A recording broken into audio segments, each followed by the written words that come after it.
Having trouble with your heat press temperature? If it won't heat up or the temperature keeps rising out of control, it's likely a circuit board issue. Important: this fix is for temperature control issues, not power issues. First, unplug the machine to ensure your safety. Open the control box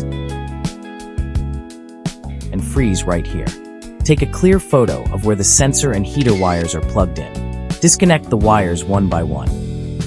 Our photo will be our map for the new board.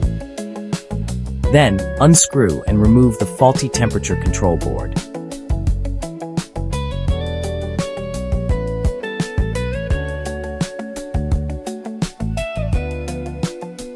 Install your new Delclynee circuit board.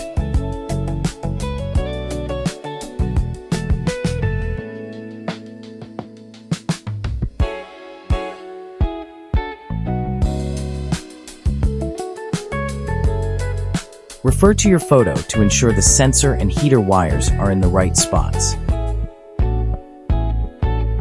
Tighten the screws and power it on.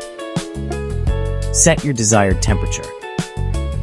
Look, it's heating up and stabilizing perfectly. Your Delclynee is back to precision. For any questions, message us on Amazon. Happy pressing!